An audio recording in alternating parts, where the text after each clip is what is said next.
Hello my dear students, how are you? I hope you'll be well. Okay, so this video is being dedicated for the tractors and engine systems, an important subject for the agricultural engineers.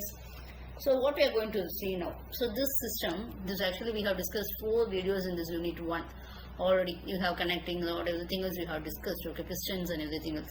Now till pistons we have connected, so we'll have this connecting rod on the remaining topic. So this connecting rod, how it is actually, so you know very well it will be connected to the piston. So it is actually this connecting rod will be connecting this end of this piston, and also it will be a crankshaft. Okay, this is an important member.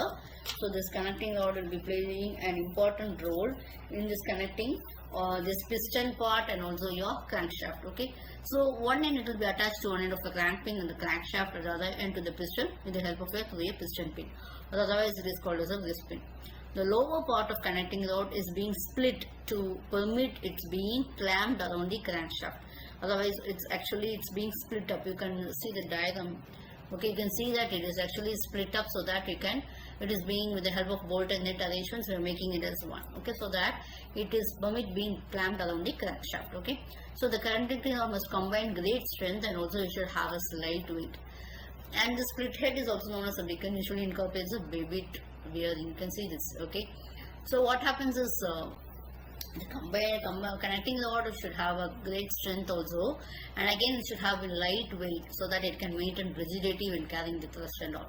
At the same time, it must be light so that inertial and centrifugal forces will not be no greater than necessary. If you are increasing your weight, will have more inertial losses.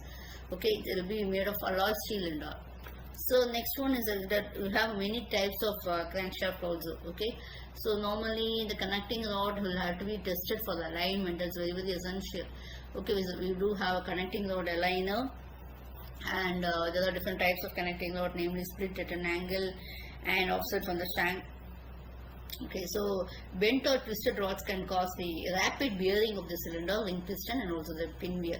So we have to check whether the bearing clearance or the side clearance have been provided very carefully. Okay, now we shall move to the next topic, the crankshaft.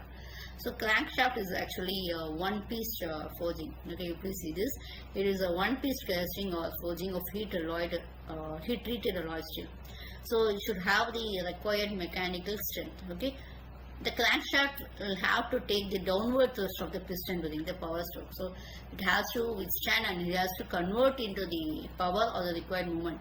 So the pressure exerted by the pistons to the connecting rods against the crank pins will cause this shaft to be rotating. You can see that crank pins from that the shaft will be rotating. Okay, it has drilled oil passages with the help of which oil can flow from the main to the connecting rod bearings, etc. Okay. The main parts of this crankshaft will be a main bearing journal, which will have the bearing surfaces for support on main bearings, and the crank pins will have the bearing surfaces connected to big end of connecting rod, and crank arms or throws or offset that should provide the lavage and everything. So what is required is when you take it as the crankshaft, the main is balancing of crankshaft is very essential. So due to the forces acting on the flywheel and crankshaft, the speed at which they revolve, it is necessary to balance them. Okay, so they have to be that it will be learned in theory of machines, both statistical and dynamic balancing. Okay, so what happens is to obtain the static balance, the weight must be equal in all the directions on the centers, and dynamic balance is attained when the centrifugal forces are equal in all the directions. Okay, that will be learned in balancing of rotating masses. Okay. So the servicing of crankshaft is also very essential. Okay, so when you punch marks to before removing, remove the bearing caps. Inspection should be done for the abnormal wear, for cracks, ridging, or overheatings, etc. Okay, the bearings, if needed, has to be replaced. Okay, so bearing material normally it will be thin coating of the material will be copper or aluminium alloy, tin or lead base, etc. And oil clearance will also be provided. Very good lubricating oil has to be provided. Okay, clearance has to be also measured. Okay, or a measure of the diameter of the journal with an outside micrometer. So bearing everything else should be planned. Okay, and the alignment. Okay, the crankshaft alignment will have to be carefully monitored. So these are essential. So next is the firing order. So what is going to be firing order? The sequence at which your power stroke occurs is called as your firing order. Okay, so the arrangement on the crank pin on the crankshaft and the design of the crankshaft will be depicting your firing order. So I can say it is the interval between two power strokes is called as the firing interval. So F1 is the one cycle or two revolutions of crankshaft, that is 720 degree divided by number of cylinders. When you take is a two-stroke engines, F1 is equal to 360 degree by number of cylinders. For the single cylinder engine, there is one power stroke and two revolutions, etc.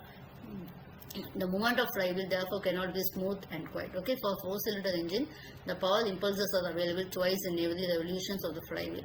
That is, every time there is a power stroke in one of the cylinders. Thank you.